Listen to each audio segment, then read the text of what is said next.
What's the best deployment method and why is it a front flipper? Hey, what's going on guys? Tom here, and today we're talking about 5 of my favorite front flippers, and of course there's going to be more than 5 because I've got options for you guys, but I want to get right into this video. So why front flippers?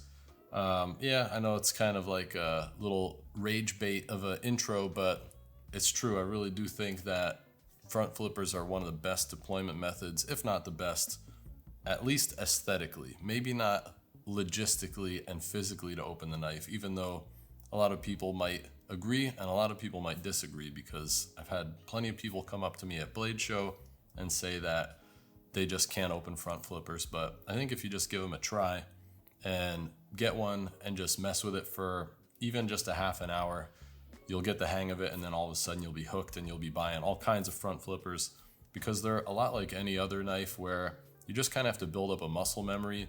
Every one of them has their own nuance. Even between the ones I'm going to show you today, there's certain ways to open them, but that's not different than any other deployment method really, because some knives that are thumb stud knives or that have a fuller that you can spidey flick, you just have to hold the knife a certain way, and that's pretty much the same thing. But I think people get nervous with front flippers because they feel like the blade's gonna shoot out and they're gonna like throw it across the room, which I've certainly done before.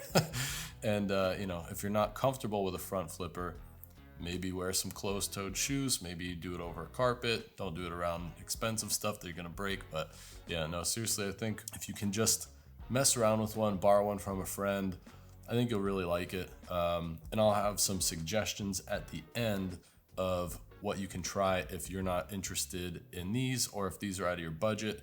I want to give you guys some examples, maybe even through the video, of knives that might be suitable for you to try for your first front flipper that are easier to open, and I'll explain why. One of the reasons that I love the aesthetics of front flippers is because they're more minimalistic. The traditional flipper tab on the back of the knife sticks out and it kind of disrupts the lines of the knife for me. And not only when it's closed, but also when it's open, because then by the pivot, you kind of have to hide it in the scales sometimes, or some people just let it just hang out and it becomes like a finger choil. So yeah, I just prefer the clean aesthetics of a front flipper. I just think just looks so much nicer. A little bit of backstory about front flippers. I'm not gonna go into the deep history of it because I don't know the whole history of it, I'll be honest with you, but I know what I do know, and it could be wrong. So if I'm wrong, correct me in the comments. I'm sure you guys are excited to do that. But as far as I can recall, there were a few knife makers that kind of brought front flippers to prominence. One of those makers would be Bull Knives. Gareth Bull came out with the Shamwari, and that was around 2015-ish, give or take a few years. So again, please forgive me, I'm gonna be a little bit vague on this. I just remember that was a huge thing, and they still are really popular. But that was the first knife that was kind of like really out there with a front flipper, and it was super popular. And after that, I've never owned a Shamwari, but I had a Trapper from the Bull Brothers, and it was probably one of my favorite knives ever, and I foolishly sold it. So I'm working on trying to get another one, so we'll see if I can make it happen, but we'll see what happens. But anyway, I really love that knife. The action was awesome, and they do an awesome job, and they've made probably 1 billion Shamwaris at this point, and they just still are really sought after, and people just love them. That was more so on the custom side, but in terms of production and what started to blow up front flippers, I think Justin Lundquist making the Kaiser Feist, but the Shamwari being a custom knife, it wasn't really out there for everyone to buy. They were pretty hard to get, and they probably still are kind of hard to get now that I think about it. But in terms of production stuff, my buddy Justin Lundquist, who's a knife designer, he's got his own brands, and he's doing his thing in a big way. Back then, he designed the Kaiser Feist, and that was the knife around 2017 that kind of blew up the front flipper into the zeitgeist. I don't even know if that's the right word. I shouldn't even say that because I don't even know what it means. So the Shamwari is a custom knife, so it's not as easy to get. Therefore, the next knife that would be the one to bring front flippers to prominence would be a production knife. And that production knife, in my estimation, was the Kaiser Feist, designed by my buddy Justin Lundquist. This knife was and still is affordable, and it is ubiquitous. It's everywhere, and people all over the world have them, and I guess as long as it's legal, but tons of people have them, and it's easy to get. You can just go onto your favorite retail site, you can go on Amazon, and you can just buy a Kaiser Feist, and it's a great design. So while we're on the topic of Justin Lundquist, one of my favorite designs is the Baby Barlow that he designed for NotoriousEDC supply. And you can see that his design language definitely is right here in your face. So a lot of times he uses this curved plunge line, which is in a lot of his designs. It looks awesome. But yeah, this is a very small knife, as you can see, and it is based off the number 25 GEC. And yeah, he's just one of my favorite designers. He's a fellow product photographer, all around super nice guy. And yeah, he's just got this really distinct design language, and a lot of his designs are really understated. And I think that was a welcome change. You know, around 2017, there were still a lot of really chunky tactical knives, and he just kind of brought something different to the table, very sleek and minimalistic. A lot of symmetry in his designs. You can see that the pocket clip is in the center. You can see that let me go this way. You can see that the flipper tab, which is a super low profile, is in the center. And it's just so easy to grab a hold of and open the knife. You can do it with your index finger. You could probably do it with any finger really, but I'm not gonna embarrass myself and launch the knife across the room. But I really like this knife. You can actually carry it in your fifth pocket very easily.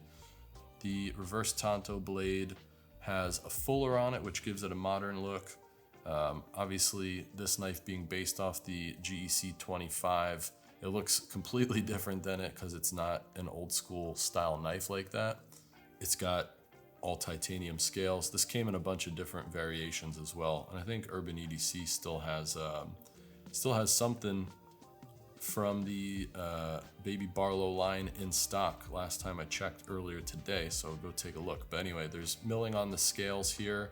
Gives it kind of like a more modern industrial look, and it's kind of hard to see in here, but there is, let me see if I can, nope. Let me grab the old Mini Arc by Charles Wiggins here. You can see a little bit of milling.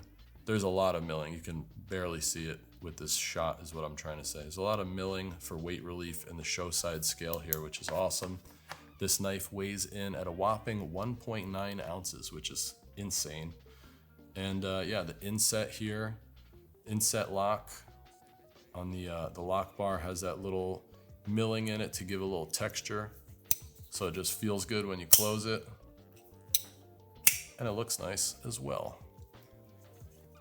The pocket clip also has some hidden hardware. So it's screwed in from the inside of the knife. Let me see if I can get in there. You can kind of see the screws there, yep.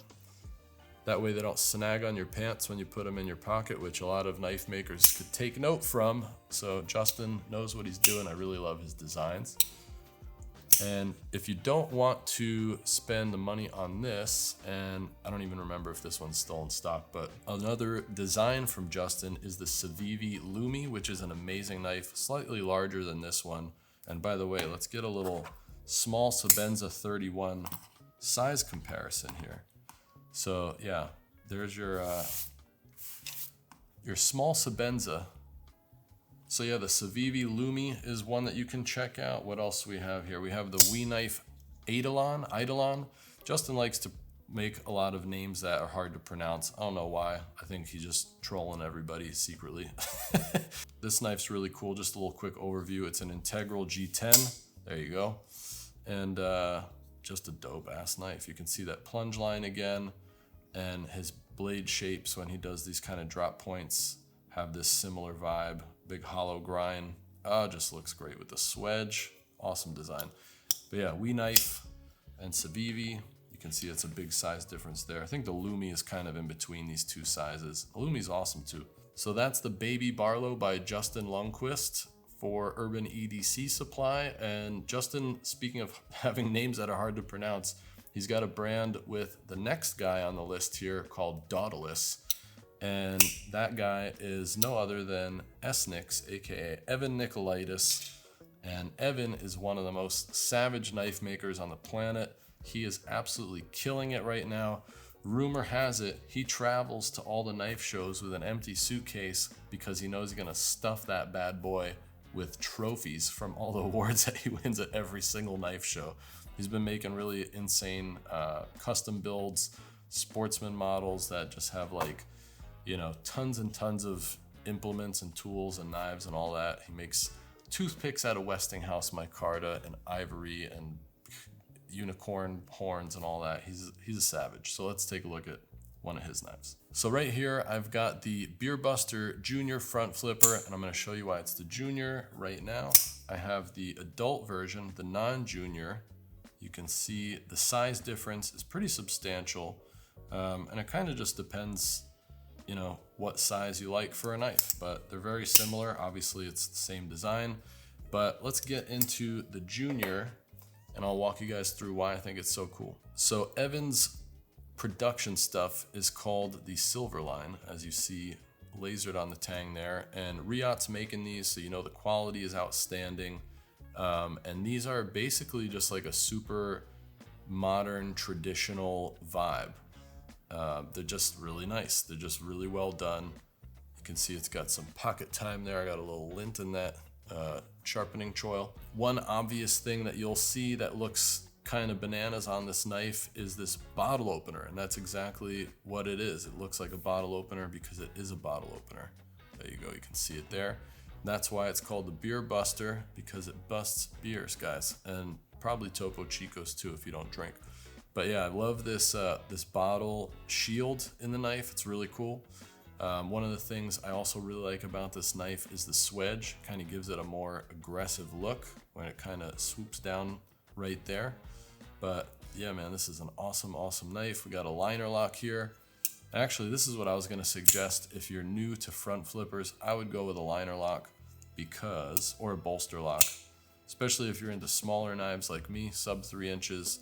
If you're putting your hand on a frame lock, it's gonna be putting a lot of pressure on there. You can really only open it with your thumb easily, unless you are skilled in the art of front flippers. But yeah, they've got nice little titanium liners on this knife, nice little jimping, low profile flipper tab, which is really cool. And let me just show you a few of Evan's knives here. So this is, like I said, the Beer Buster adult size. Let's do a little Sabenza, wow, terrible. Sabenza size comparison there. Again, is a 31 small Insingo, because Insingo is one of the greatest blade shapes of all time. So that's that, and then let's see what else we've got. So I've got the Workhorse here, which is more or less the same pattern without the Beer Buster. So if you don't want the bottle opener on it, grab a Workhorse. And here's a Workhorse in full tie. That looks sick, if you ask me. So again, this is the Esnyx Silverline knives, and these are some of the models and variations he's got here. Again, don't forget to check out Nautilus Knives, which is the collab brand between Evan and Justin. They have some affordable knives coming out. They look really, really cool, and they're also front flippers. I don't have one yet, but if I did, I'd include it in this because it looks awesome. So that being said, let's take a look at the Caballero, which is obviously a front flipper. And this knife is 2.75 inches in blade length. It's awesome. You guys that know me by now know that I like a knife that's around 3 inches. Usually they're like 2.9 inches. So 2 3/4 isn't that much smaller, but obviously it feels pretty small. Let's compare it again to the small Sabenza. It's interesting because the small Sabenza is, I think it's like 2.9 inches. So you can see that it's really similar. Maybe that's the cutting edge, that's 2 3/4. I don't know, maybe I'm talking out of turn. I looked up the specs, I could be wrong. Don't kill me in the comments, guys, I'm doing my best. But yeah, this is a small knife. It feels like a small knife, carries like a small knife, and I really love it. You can see I got a lot of gunk and glue and all that on the blade because I used the ever-living snot out of it, some would say.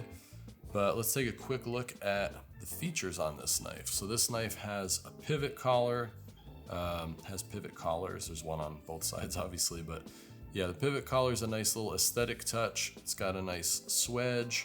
It has a nice piercy tip. The blade is not too thin, but it's thin enough to be slicey. And we've got, this is kind of the interesting thing, right? So this knife is, I don't know if this would be considered a frame lock or a bolster lock, because this inlay doesn't go, or overlay, if you ask Tim Reeve, doesn't go all the way across.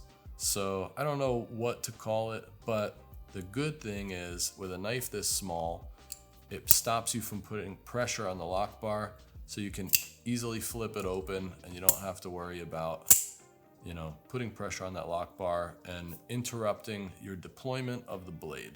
So that's really nice. I also think it looks cool, so there's that.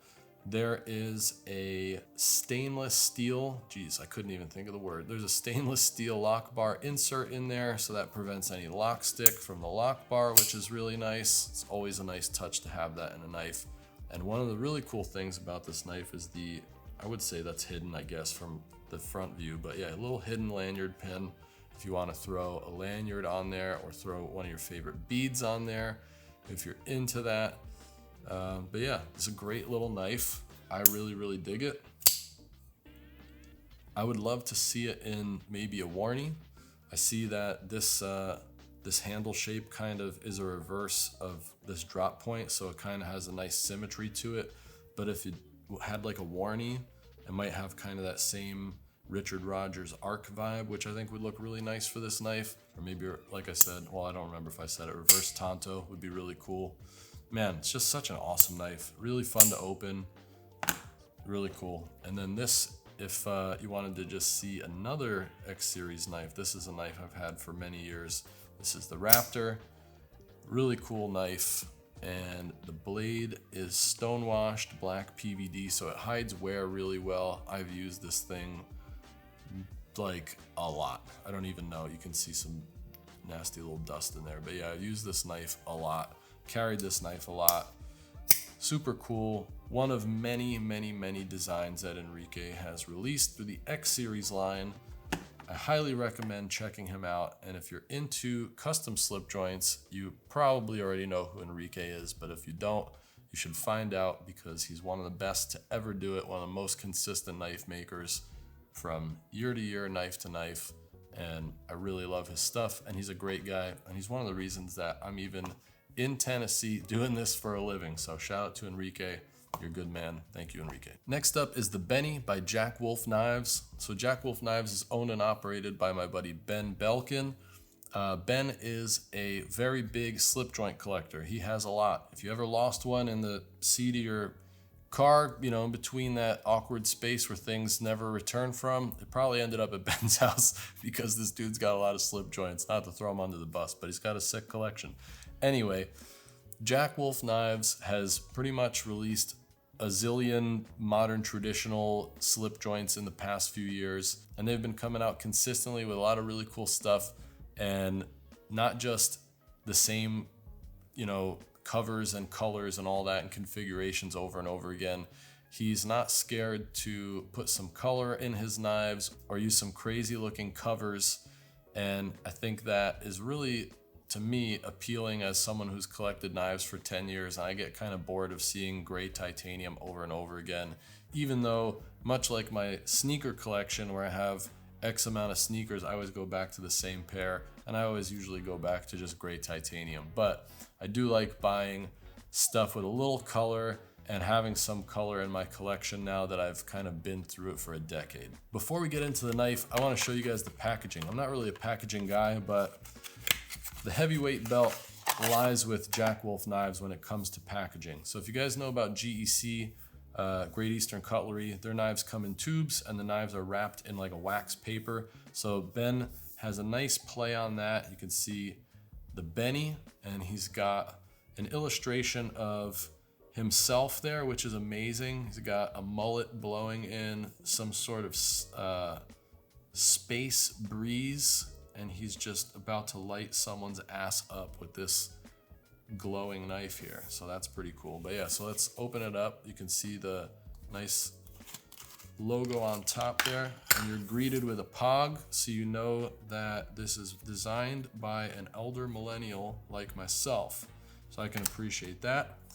And then you're greeted with, what is this little thing here? This is a recess plug for if you want to take the pocket clip off and rock it clipless, but we'll get to that in a second. And then you've got a really luxurious cleaning cloth that you could probably like take a shower with. This is basically a travel towel. I don't even want to call that, I don't want to disrespect it and call it a cleaning cloth because it's nicer than that. I'm gonna leave this out actually just for the vibes. There's also some stickers in there. I'm not gonna deal with getting these out because my hands don't work, so there's that. But let me move this out actually. Forget the vibes. We're gonna go straight to the knife. So anyway, so here's the knife. So this is the Benny, and you can see that it is covered in gunk. I was breaking down boxes for like a half an hour in the old garage the other night, just testing out this knife and the blade steel, which I really like. It's S90V. There's a ridiculously cool hollow grind on there. There is a fuller nail nick, and you can spidey flick it if you're not a goofball like me trying to do it on camera, which I always have a hard time with. But this knife to me is easier to open with an index finger, as you can see, and this is definitely a beefier knife than what I usually carry, but kind of like it. I think ever since I left New York, I'm like feeling better about slightly chunkier knives. So I don't know. Let's do a little quick comparison to the old Sebenza here, and you can see, dare I say it's bigger than the Sebenza. I think it is, because this is a 3 1/4, so this must be a 2.9 or something like that. So yeah, so that's the size difference there, and you can definitely open it with your thumb. To me, it takes a little bit of a wrist flick to do it, but your mileage may vary. You may have more of a manly thumb than me. But let's take a little gander at what you got here on this knife. So yeah, S90V steel, hollow grind, a little fuller / nail nick situation there. You've got a dark stone wash on the titanium integral bolsters with integral liners, and it is a bolster lock. So you can see that this fat carbon Arctic Storm blocks the lock bar, so you don't have to worry about putting pressure on it, and you can open the knife very easily. You have a sleek looking pocket clip. That's the word that I'm looking for. Sorry guys, I'm a new dad and I'm very tired. Pocket clip's looking dope to me. I love that little milled line in the middle of it too. Just kind of breaks up the monotony of a plain pocket clip. It's pretty dope. I might steal that idea, Ben, sorry. So yeah, this looks really cool, and I just think it's a great knife. It has a stainless lock bar insert as well, and you guys can see, let me go back to the front camera. Just buttery, I don't want to swear. Sick. Looks really, really good. Performs really well, and that's all you can really ask for from a knife. Let me give you guys another option here. So this is the after hours jack. Oops, see, that's me putting my finger on the lock bar. After hours jack, based off of the midnight jack. So this is another front flipper, as you can see, and again has a little bit of a hint of color here. Got the whole back spacer is anodized blue, pocket clip is blue, and just a really dope design. I love jigging in titanium. It brings that traditional vibe to a nice modern flair, which is really nice. So that's the Benny, and also a quick look at the After Hours Jack by Jack Wolf Knives. And if you guys are interested in modern traditional slip joints, definitely check out Jack Wolf Knives if you haven't already, but you probably have heard of them because you are here on YouTube looking at knife stuff, which means you know some stuff. Also, Ben's got a Gunslinger, which is a gunstock pattern front flipper, which is really cool too, and it's about the same size as both of these, on the chunkier side in my opinion, and that's not a bad thing. It's just not a tiny knife, so it's cool. I'm getting into the knives that are over 3 inches now. People are allowed to change. People are allowed to change their opinions, so check them out. Tell them I sent you. So it wouldn't be my 5 favorite front flippers if I didn't include my very own Kingpin front flipper, which is dropping hopefully very soon. Rumor has it we're ahead of schedule, but I don't want to jinx myself even though I just did. So I just wanted to show you guys some of the design choices that I made and also some features on it, and compare it to the Kingpin slip joint, which, as a lot of people mentioned at Blade Show, they couldn't even tell the difference at first glance because it's a one-to-one copy more or less. Obviously there's no lanyard hole and the screws are in a little bit different place, the pivot's in a little bit different place, but yeah, quick glance you wouldn't even really think too much of it. But obviously once you turn it over, you see the frame lock, you see the pocket clip, etc. So let's get into this design. If you know my Kingpin slip joint, it's going to feel the same in hand size wise, but obviously a totally different animal. I really love this knife. This one, the prototypes say M390, but the production version is actually going to be Magna Cut, which I'm really excited about because that's going to get me like 1 billion internet points. And seriously, everyone seems to love Magna Cut. I've got a few knives with Magna Cut. It works great. And yeah, I'm excited to try something different. So the first thing you'll see is, well, maybe not the first thing, but the first thing we're going to talk about is the blade shape is the same. We're doing the hollow grind that I love so much, but this version is going to be this really nice stone wash that's kind of almost like a polished stone wash. I will say this was inspired by this guy right here. I really love the way that Chris Reeve does a stone wash on the blade, and I just wanted to do something like that looked nice and high end and like just really polished, like literally polished, but also hides wear really well. And I think this really does that. So I'm excited to get that in the world because I just think it's going to be a great user knife. I think people are going to dig it.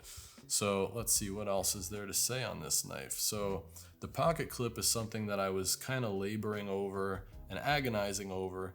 The initial pocket clip that I made was not good, and I just kind of was telling myself that it was fine, but every time I took it out of my pocket, it just kind of got snagged. It was just too sharp. The contact point that touches the handle was like a V shape, and it was just too strong, too much retention, and I just didn't enjoy using it. So I had to go back to the drawing board. I reached out to my buddy Matt from Berg Blades, and I was like, Matt, you make my favorite pocket clip. What should I do? And he goes, you should do the exact same thing that I did, which is just make a rounded contact point, and it will slide in and out of the pocket so much easier. And that's exactly what I did.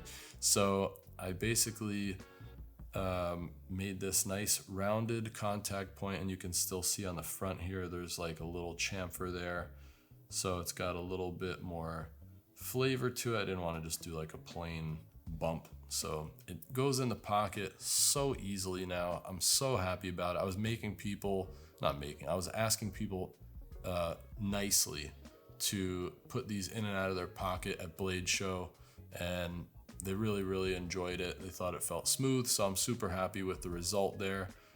We've got the stainless lock bar insert, internal milling. You can see, let me see if you can see it there. Yeah, you can see the scales are milled on both sides to reduce weight, and no lanyard hole on this guy. I've just decided to keep it simple and keep it clean, especially for the first foray into a locking knife. But I'm super excited, and there will be the bolster lock version, which is way easier to flip open if you're new to front flippers, again, because your finger's not going to put pressure on that lock bar. I tend to like opening front flippers with my thumb, so I don't really have an issue with too many of them. But these are on ceramic bearings, caged bearings. They're awesome. They feel great. This version won't actually exist. I'm not going to do canvas micarta. I'm doing double black linen. I'm also doing I'm doing OD linen micarta as well, and maybe a couple other surprises, so stay tuned for that. But yeah, these bolster lock versions will have this really nice belt satin, and I'm gonna have a few more surprises for you guys, so just stay tuned for these. Make sure you sign up for the mailing list, and you'll be up to date on all the goings on. So yeah, Magna Cut is on the way, and I'm really excited about these. I'm just so excited that my knife is getting a locking version, and I know that I've had a lot of great feedback, so just pumped to get them into the world. And I've just been working on them for so long that it's just gonna be amazing, the first knives that I ship out, just to get the feedback from people once they get them in hand. So I'm super pumped. So that was my 5 favorite front flippers with some options. I always want to give you guys some options. If you're interested in checking out a front flipper for the first time, like I said, the Civivi Lumi is an awesome, awesome knife. It's affordable. It's a smaller knife, so if you like small knives, you'll be really happy with that one. And I think I'm actually gonna buy one as soon as I'm done filming this, because I really want to have one in my collection. I hope that you guys are good.